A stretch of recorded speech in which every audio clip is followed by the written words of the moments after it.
Welcome back to the She Thrives Influential Women podcast. I am your host, Lori Murphy, and I am an empowerment coach for women, as well as an award-winning published co-author, a recent columnist to the Rochester Women's online magazine, as well as a public speaker. And I am so grateful to have you all here with me today. I have an amazing outstanding woman as a guest today, and I will introduce her in just a moment. But before we begin, if you are new to this podcast and you have just recently come across it, please be sure to subscribe. Subscribing to this channel means that you will never miss another episode, and it also keeps this podcast growing. This podcast started out just a few months back, and it is continuously growing and is also being created into a community. I had just recently launched a free Facebook group, which the link will be in the description, which I invite all of you ladies to join, so that we can continue to grow this mission of positive influence, supporting each other, lifting each other up, and being able to carry each other through, difficulties as well as celebrating wins. That is the purpose of this whole thing with the She Thrives Influential Women. And so I am grateful that I have been able to create this and bring it all to life.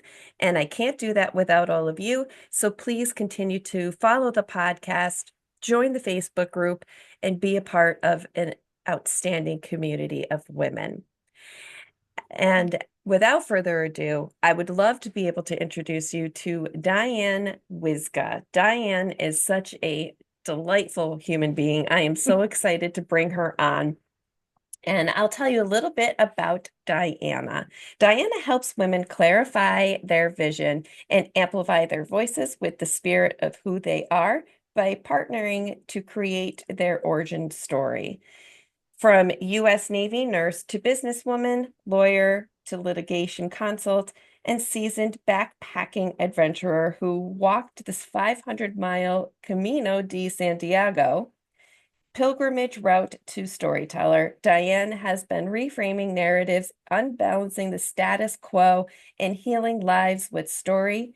For 30 years, Diane has helped professionals take their story from a message only they could hear to the publishing world, to courtroom, hospitals, board meetings, and airwaves. Stories that swayed juries, built markets, spread ideas, changed things. How would it feel to rewrite your story in the words you knew you always had?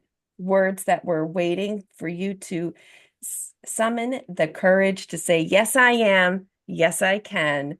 Yes, I will. Oh my God, Diane, I love that. How I'm over here like, wow, I'm being uplifted reading your bio. I read And it all the before, but now reading it out loud, I'm just like, ooh, I like this woman. Like, I'm ready. Yes, uh, I am.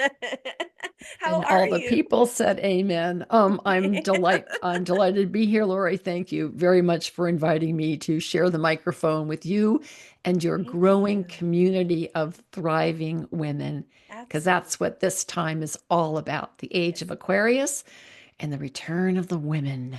Yes. Oh, I love it. Oh my goodness. So Diane, tell us a little bit about, you know, more about yourself, where you're from, and how you stepped into this amazing work that you do. How much time have we got? Let's see. Well, let's see, Um, we got about an hour, but I come over for coffee and pie. Um, yes. let's see. I'm a Jersey girl, born and raised Jersey girl, and I'm the oldest of seven. And I was really lucky because my mom was one of those who said, "Go for it." Dad would say, "Boy, have I got this great idea." And then he'd turn to my mother and she'd say, "All right, well, let's see how to put that together." And I think from the very beginning, there was that sense of adventure, a sense of adventure. And if you find something that you want to explore, go ahead and explore it. And I know that came from her. That's the nurture part of my life. The other part of it is the nature. I mean, that's the Stardust bit that I came here with. is that desire to be an adventurer, to explore different opportunities. And so when you read my bio, not everything is in there. Somebody listening to it would think, oh my God, can't she get a job? But the fact of the matter is, I did. I did really well in jobs. And then I would get to the end of my attention span and go on and find something different to do. And through the course of my life, I found that story, real story, oral tradition, stand up and deliver once upon a time story Hmm. is what was consistent through everything. So whether I was in nursing or business or law, there was always an element of story that not only needed to be told, but needed to be heard as well. And looking back on those years, I think story adopted me before I realized that I was using story or employing story or becoming a storyteller. That's probably the better way to say it. And I come from a different tradition in the sense that to me, story is alive. It's alive in the way that wine is alive. And story will follow you home. It will sit at your table. It will sleep in your bed. And it is the number one way I know of how we can heal, comfort, educate, illuminate each other, especially in trying times. So the work that I do now, I think, is more of a culmination of the many hats that I've worn over the course of my life to date. And this is it's interesting because when I taught story in university, my job was to get my students to stand and deliver because when you put down the paper, nobody gets hurt. But as you discovered, when you say your words out loud, it's different. It's really, really, really different than reading them on paper. You hear them differently, you see them differently, you understand them differently. And by standing there and delivering, you are empowering yourself. Your confidence grows. So I just love how you did that. I had to use that as a teaching moment because it was so perfect. And the inflections and the tone and the delight that you got from it. I mean, I imagine that anybody reading my bio would feel the same way, but just the way in which you responded to it made me want to say, I got to grab that and explain how it was that that happened. Yeah. Wow. Now, one of the things you're talking about your story, and I'm imagining that that is the origin story that you mentioned before in your bio. And what exactly is an origin story? And is that what you're trying Well, to like what you're speaking about when you're talking about story? in this context, let's call it that. Okay. Story generally, I mean, there's like story generally, and I've been a platform teller and a keynote speaker and a storyteller and a story teacher. So there is story generally. And I have buckets. What a dumb word. But I have buckets in each of those areas. But when I speak about origin story, what I'm talking about is the story of a woman's origins, where she came from. And it's easiest to say, how did I get from there to here? So if Mm-hmm. I were to ask you, Lori, how did you get from, I don't know what a microphone is, to establishing a podcast?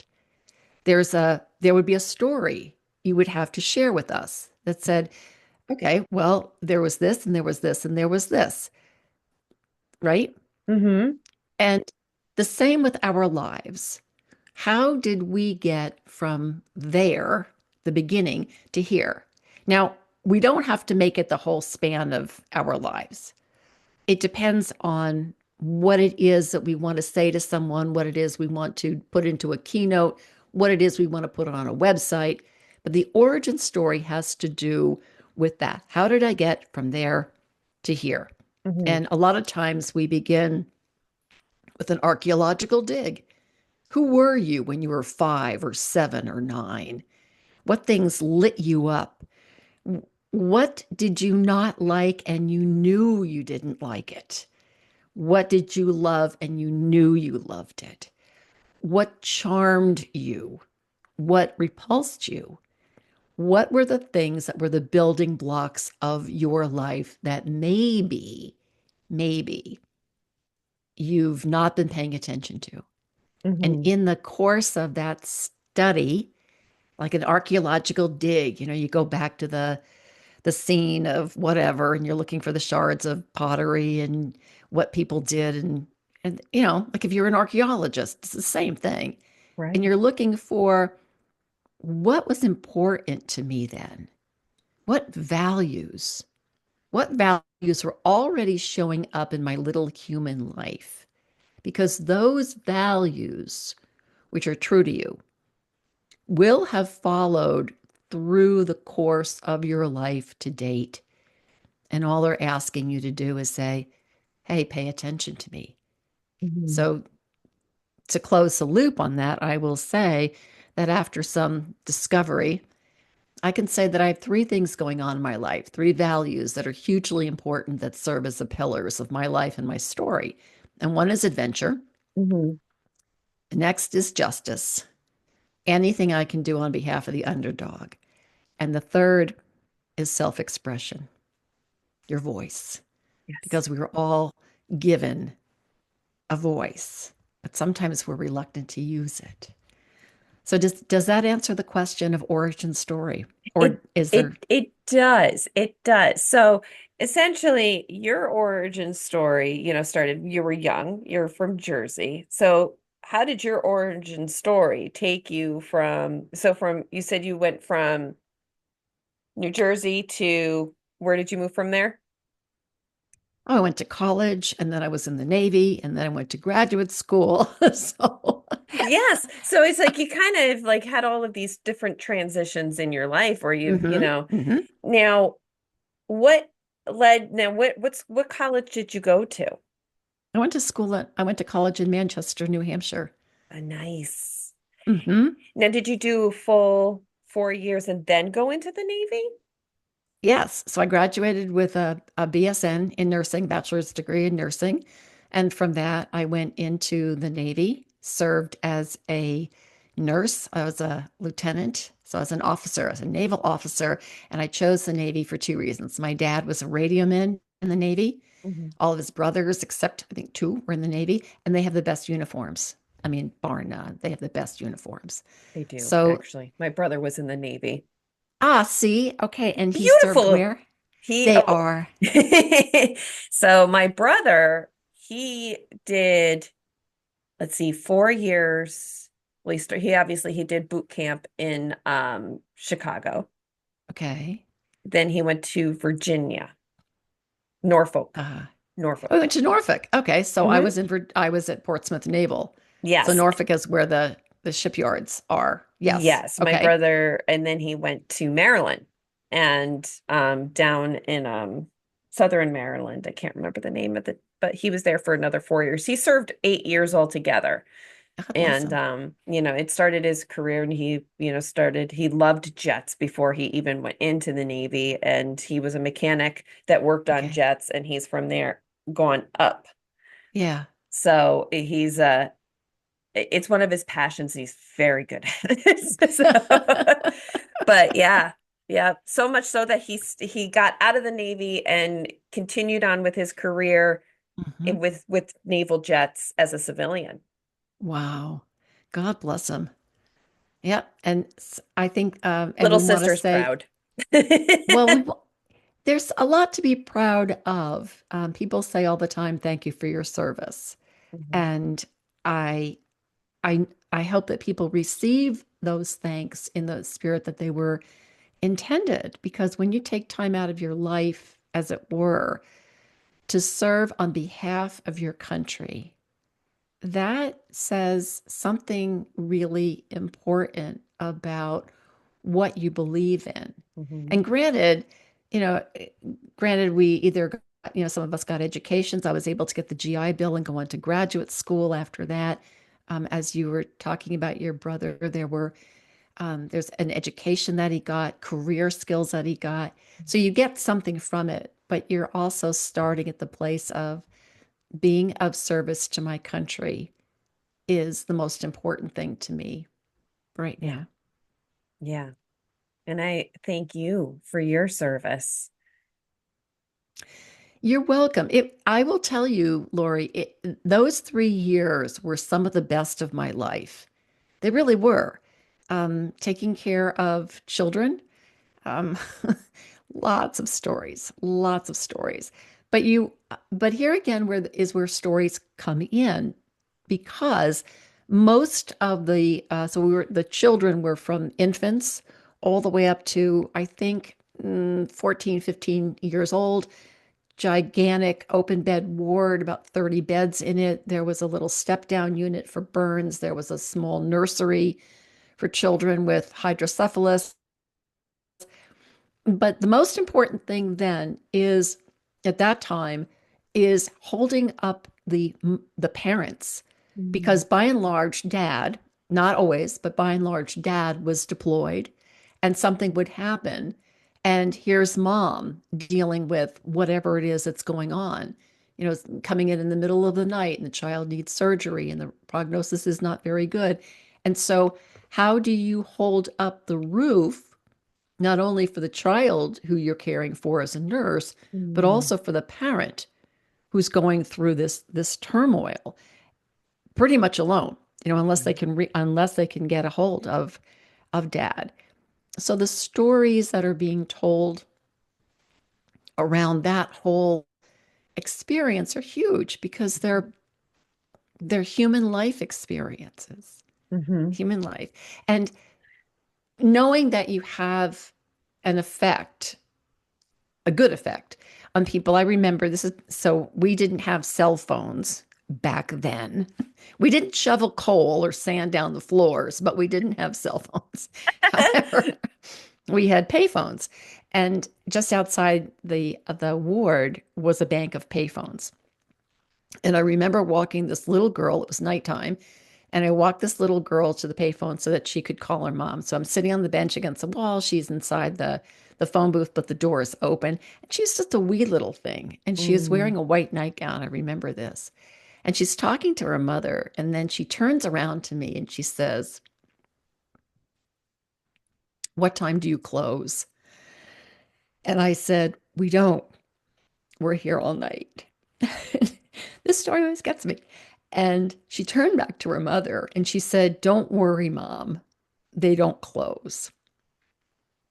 And in that moment, you want to go, WTF are people thinking? Of course we don't close. But you're a nurse in a hospital and you're accustomed to things in the hospital. Yeah. But to people for whom this is a first experience, what do they know? And Right. to a child, what does she know? Hmm. Hmm. So, stories like that are what connect us to each Yeah. other. I can imagine for that child to have you being the one taking care, even anybody who was under your care had to have had an extreme sense of comfort by you, because you can just tell that you genuinely cared about these people that you were helping and their stories. Thank you. That's a very kind thing for you to say, Lori. I don't think my siblings would have agreed with you. But then I'm the oldest of seven. And now that we've all grown up, I think they would probably line up more, on your side of the aisle. Um, it, it, it, thank you. You're I'll just welcome. leave it at that. You're welcome. So when you were finished with your time in the military. You said you went to Hmm. school, you got the GI Bill, so you were able to further on your education. Is that when Hmm. you went into law? Oh no. No, I went back to nursing. I got a Okay. graduate degree in nursing and a minor in hospital administration and a pediatric nurse practitioner certificate and practiced nursing for a little while, but went from there into business, into hospital risk management, and then from there into law because I felt that I could do more good as a lawyer. And from there, um, little time left, a little time, a little window of time, and then litigation consulting. Yeah, I think that's kind of like the track record. There's probably a Yeah. couple of gaps in there, but those are the highlights. Yeah.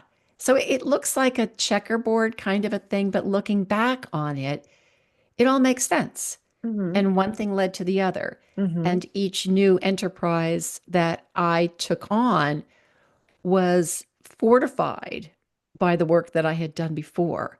So by the time I established a litigation consulting practice, I had had the practice of law and nursing and business and story.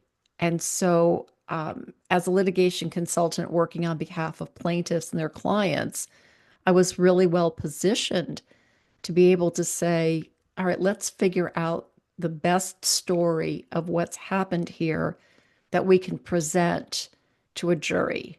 Not fake, not fairy tale, best based on facts Hmm. and persuasion. So Hmm. we take the content of what happened and we take the context of what happened, how did those facts happen, the backstory. And so again, there is the story of what happened to someone's life. And Hmm. it's that you're trying to convey to your listeners, to the jury. Right. Not so that they can win, although that is ultimately what you want, because a Right. judgment will do two things. It'll make the defendant accountable Hmm. for what they were responsible for doing. Hmm. And it also helps give a hand up to people who needed whatever Hmm. as a result afterwards. Sure. So so you're looking for that golden thread through line that hits the jury in the heart as well as the head Hmm. and says, I get that. Right. I get that. You're not allowed to say that, of course. You're not allowed to say if you were standing in the plaintiff's shoes, you can't say that. Sure. But if you position the story correctly, then someone will hear it and say, I get that. Mm. Mhm. And then and now is that where you really got into the storytelling piece, or is that always kind of I'm just trying to bring it all together because it's just so fascinating how each and every single thing that you do ties into story, It right? does. Yeah. And so now so essentially, when did you start getting into the keynote, the public speaking and sharing stories, and where did that start to tie in?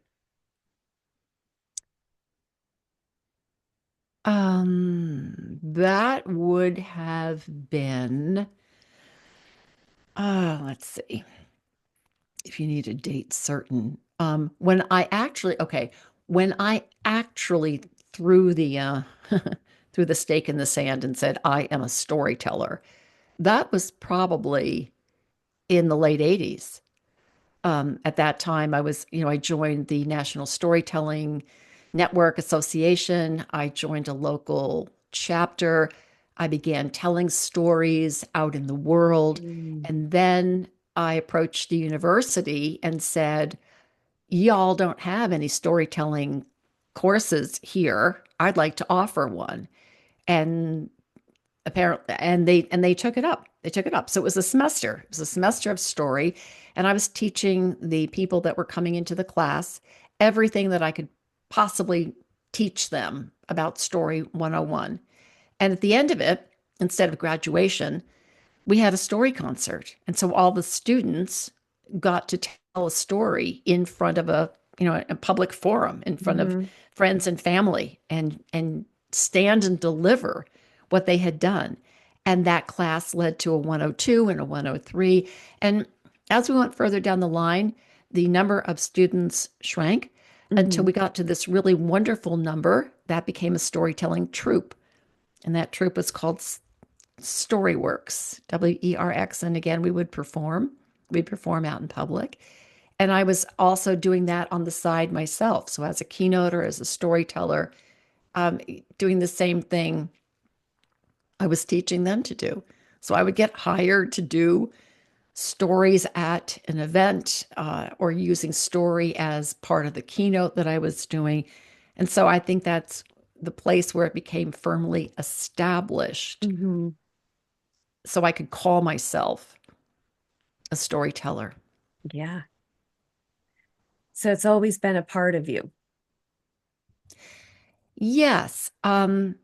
Yes. As a child, my mother said I lied a lot, but I think it was just kind of practicing. I don't think I was lying. I think I was just You were telling telling a fib. stories. I was Yes. telling a story, Mom. I was just Yeah. getting That's ready for all. the big time.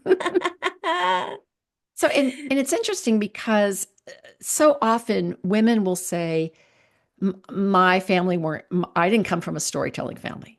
I Hmm. don't know from nothing about my family's stories. And I don't have a story. And Hmm. to that, I call BS because our story is as singular to us as our fingerprint is. There will never be a time, never has been a time, never will be a time when someone is us with our story in this world. And Ooh. so, I mean, my family didn't tell stories. We just didn't. I mean, there were some that I was able to glean, but it Hmm. wasn't like some other families where there's a lot of gathering around and telling the remember when times. Hmm. I'm in charge of the remember when times now. Hmm. But to know that you have a story and not just a story, but many stories, and all of those stories are yours to share. And Hmm. I think what's really important to know about that is we think, okay, I've got to get the facts right. I've got to get the event right. I've got to Right. get that right. And that's not important because our memories are not accurate. Hmm. I'm going to remember something that happened differently than my sister, even though it happened to the same to us together. Yes. We remember it differently. Hmm. So your stories are the same. Your stories are the same way. And what's important is to follow the threads of those stories for whatever purpose, Hmm. whether it's to heal something that you've done, whether it's to comfort you. And Hmm. once we start weaving those threads together and sharing our stories, what we have experienced and what we have to say will help and comfort and heal and delight someone else. So I think it's being really selfish not to know your stories and to share them. But then I So, can say that because I'm the oldest. but I agree with, I definitely agree with you. It's like, for example, I'll just use myself. If I Hmm. didn't utilize the experiences and the things that I've overcome and the things I've, navigated through, if I kept all of that to myself, there would be somebody out there who needed to hear that to help them, Hmm. you Hmm. know. It, Hmm. it, it would be selfish of me because I would be keeping that to myself, and that person who might be out there who needed to hear it, it's almost like they're still going to struggle, if that makes sense. It Not absolutely. not that I'm like the healer of all, but you know what I Well, I don't think any one of us can really claim title to that. But No. what you're saying, Lori, is exactly it. In the process of revisiting your stories and shaping them and recognizing that what happened does not define who you are and how you are in the world, but the responses that you give to that. And that will shift over time. Mm-hmm. And and so when you're doing that for yourself, the natural outcome of that, when you share it in a tiny little way or a larger way, like a public speaker, you can't help but light up someone's imagination who could say, I I thought I was the only one. Right. I thought I was the only one. And we're not. We're not. Our stories, even though individual to us, are common to the universal experience. Mm-hmm. So, what you're saying is, I'm helping heal the world, or comfort the world, or delight the world. Yeah. Hmm. Yeah, that's a good way to be in the world. Yes, I agree. I find it to be a blessing to be able to have the gift to be able to take a story, my story, and be able to give that gift to the world Hmm. and have the courage to share it, you know, without shame or guilt. Because there are Hmm. things that are very ugly about my story, but it's a part of my journey, you know? Well, it looks like you were born to risk. Hey. I Amen. think I think each of us, I don't think, I know that each of us has in our lives all kinds of mucky stuff, orange peels, bread crusts, old bacon grease, all that stuff that we want to just throw away. Mhm. And yet, those who are gardeners and composters know that when you take all that stuff and you put it in a big composting pile over time, it becomes fertilizer. And Yeah. all that stuff that looked like garbage is something that you can spread on your plants to help them grow. So I say that our lives are compost Yeah.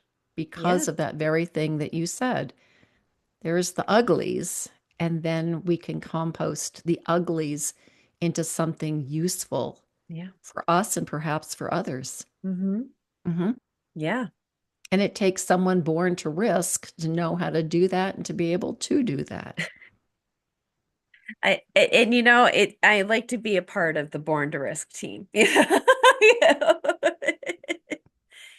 But this might be kind of shifting gears here, but one of the things that I know you want to talk about was what's your orange origin story and how does it help you relate and how does the archaeological dig help us unearth the treasures that lie buried in our earlier lives.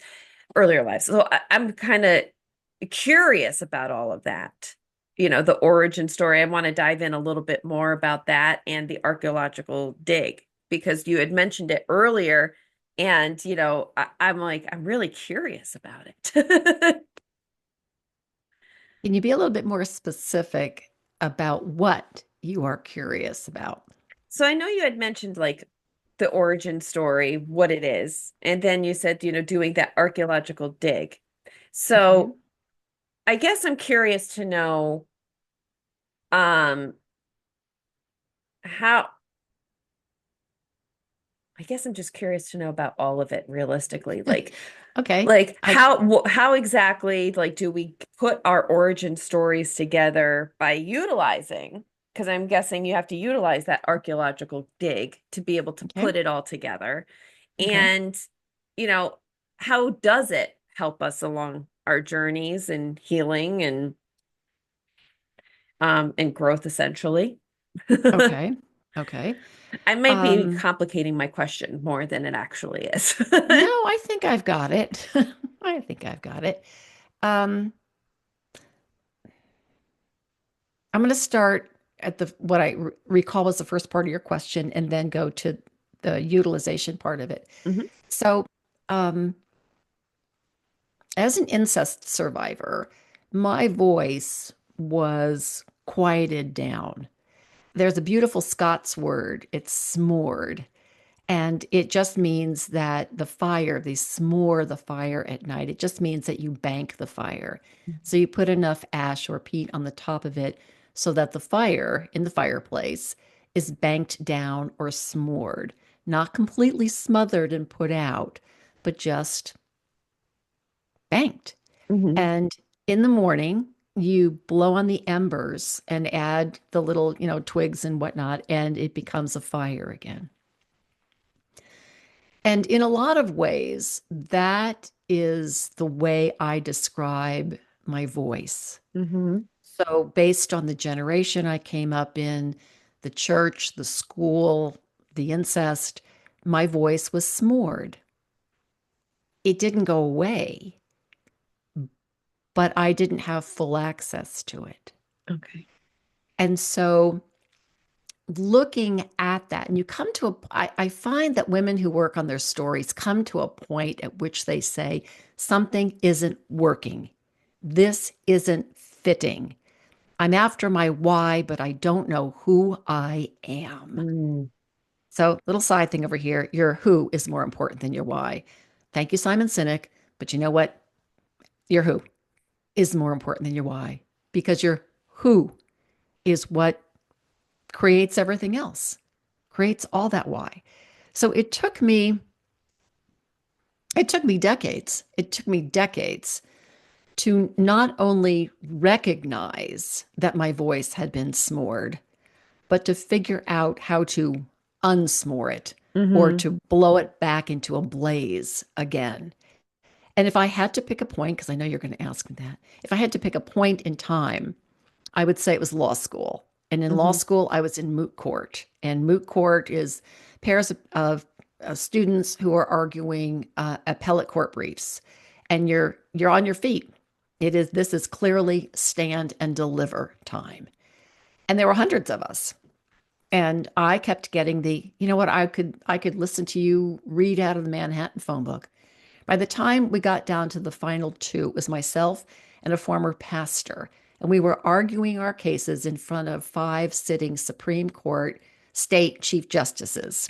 So the Chief Justice of Idaho, the Chief Justice of Pennsylvania. And these arguments are done at a volleyball kind of fashion. Hmm. So you're each making your arguments and then you're switching places. So you're arguing one side and then you have to switch and argue the other person's side. It's nuts. It's Hmm. absolutely nuts. But during the course of that year-long experience in moot court, I realized that not only did I have a voice, but I had a really good way to use it. Hmm. And that I think was the start. That certainly preceded the storytelling days, but that was it. So Hmm. so that that I hope answers the question of, well, what in your origin story led you here? Hmm. It's that. Was it Yes. easy? No. Did it happen overnight? Absolutely not. But I can point to that and say, huh, well, now I'm going to say something. Yeah. And when you have a grasp on who you really are, not who your parents wanted you to be, not who your teachers wanted to be, not the direction that you took because a husband or wife said you should be taking that direction. Hmm. Who you are, you know what you stand for, and you know what you don't stand for. So, how do you start this process? You start, be easy on yourself. Start something, start with fun. Once upon a time, there was a girl who, what did she want? Mm. What did she want? What was she really willing to risk to get it? What were the challenges that she had to overcome? What would happen if she got what she wanted? Mm. And what would happen if she didn't? The story. You don't have to write yourself into the story just yet. Sometimes treating it as a character in a story. Once upon a time, there was a girl who Mm-hmm. gets you an entree into that. And you're beginning to uncover what I said in the beginning. Who were you when you were little? What lit you up? What repulsed you? What were Right. you good at? What did you really want to do? What has stayed the same through your life that you can hold on to? And what needs to be shifted? What part of the story needs to be rewritten? Mm-hmm. Okay, so I think I addressed how did I get here? And Yes. I addressed that. Yes. Was there anything I forgot? So no, but now I'm like, okay, so the rewriting the story piece Okay. is, let's talk a little bit more about that. So is that, so what exactly do you mean by rewriting your story? Let's start with that. Oh, okay. So maybe there's a place where you feel like you failed or you've got regrets or disappointments. All right. Well, looking at little human at little human from big human perspective, how would you rewrite that bit differently? It's not my fault that I was an incest survivor.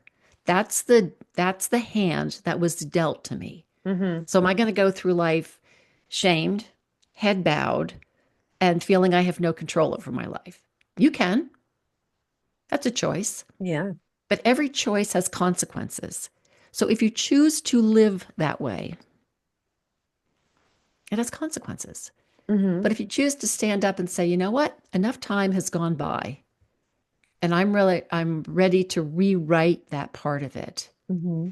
then the consequences of that choice are that you've got confidence, you grow confidence, you grow in your own power, you stand on your own 2 feet, and you get to say what you mean and mean what you say. So that is an example of rewriting something that has happened in our past. The Okay. other the other aspect of it is we can look back on our life and go, gosh darn it, I have done so much. I mean, despite everything, it's like Yeah. walking the Camino de Santiago, 500 miles across Spain. You don't do Mm-hmm. it overnight, and you're carrying your backpack, and you don't think you're ever going to make it, but you are doing it day by day. And then when you get to the end of it, it's holy shit, look what I did on my own 2 feet. And that's the other side of it. To go through all of the many wonderments of our life, all the things that we've done, all the things that we've accomplished, the hurdles that we've overcome. Mm-hmm. I think that's the bigger part to be able to pat ourselves on the back and say, look at you. You Right. were dancing backwards in high heels the whole time and you never fell over. That's awesome. I like the way that the way you just described that. Good. Walking backwards on high heels. And you never fell over. Because me, I could say I probably would fall over, but get back up and dust yourself off and keep moving. That's right.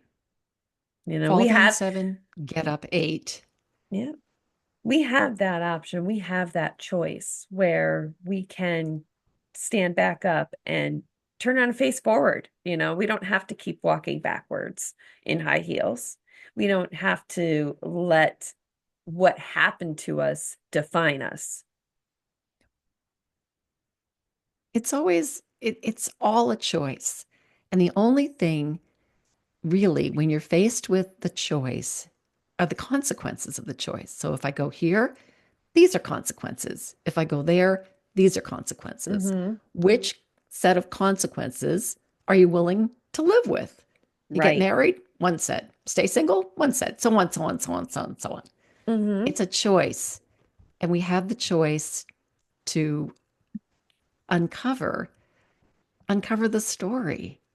And I think starting with all the good stuff, what are all the wonderful things that I've managed to accomplish or do or see or be despite? And once we kind of stack that up, then we can say, well, all right, so what are some of the stupid things that I've done in my life? And when you do stupid stuff, you just have to be tough, Hmm. meaning, all right, it was stupid, Yeah. mess up, fess up. Yeah. But does it mean that I have to live with that for forever? Yeah. No, no. Like a scar, it's Hmm. there. It's a reminder of being stupid. I think that we learn the most when we make the stupid choices and we fall short. I know that some of my greatest lessons came from when I made a stupid choice, right? And I Hmm. say, in retrospect, when I say stupid, I mean not the safest decision or not the, you know, not good for my well-being, right? Not the most responsible thing you could have done. No, God, no. There was a point in my life where I think every day of my life I was making choices that were not responsible, not the Hmm. safest, you Hmm. know, but there's not a day that goes by that I'm not grateful to have been able to have those experiences, to have the ability to wake up and say, this is not the story that I want for myself, you know? And it is a choice. It really truly is a choice. And I think that sometimes people struggle with that concept because they don't realize that they can choose different. It's hard. I mean, it is difficult. It It is. is difficult letting go because I think there's a part of our psyche that likes to hold on to the sad and to the familiar because we Mm-hmm. know it. Mm-hmm. And when we begin to pry our cold, dead fingers off the keyboard, what we're opening ourselves up to is an unfamiliar, unfettered, wide open, brand new experience. Yeah. Like, who? Shit, I don't know. Back into my cave. Right. But as I think it's Anais Nin says, there came a time when to stay tightly closed as a bud was more painful than blooming as a Mm-hmm. flower. And I think there's a lot of truth in that. You get to a point and you know what it is where it's time to blossom. Yes. And we are all capable of blossoming, Hmm. you know. And that's Hmm. and that's what part of my mission is to allow people the opportunity to know that they are worthy of it and they are capable of it, Yeah. you know. I think that word worthy is really important because yes, we're capable. Yes, we have the abilities, we have the tools, but to believe that we are worthy of having the best, that we are worthy of living well, that we are worthy of a good life with good choices and good people around us. Mm-hmm. Ooh, that takes work. That takes work. And so, if that is what you're It does. championing, then people who are listening to you and working with you are in very good hands. Thank you. You're welcome. There's a lot of strength in that worthiness.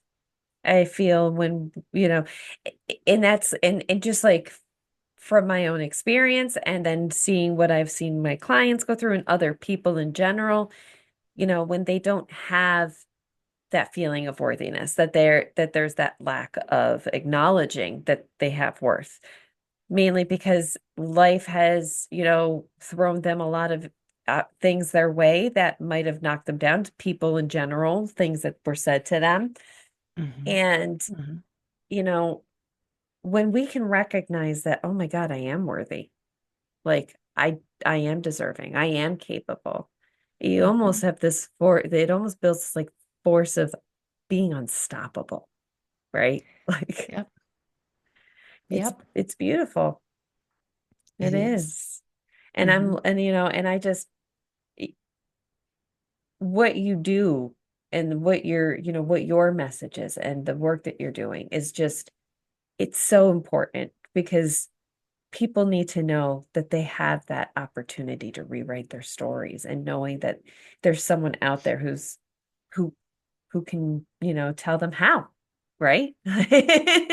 Or listen it out of them. Yeah, or Yeah. listen it out of them. Yeah. Sometimes you just need someone to listen. I think that's 9/10 of it right there.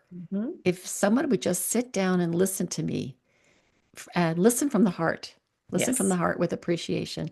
Yeah, I think that's we would be eating fewer Cheetos, I think. Yes. And I remember hearing this when I was in school at the Institute of Integrative Nutrition getting my health coaching certification.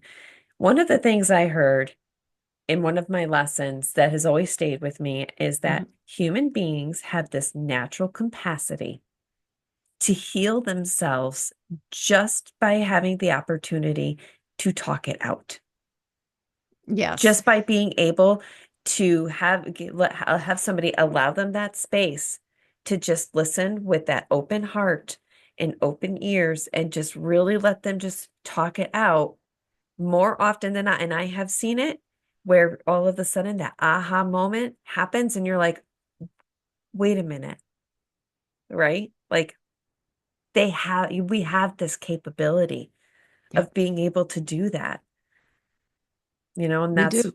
and having people like us that provides that safe space and that, Hmm. to really listen from the heart. I mean, that's, Hmm. you know, it's amazing. It's good work.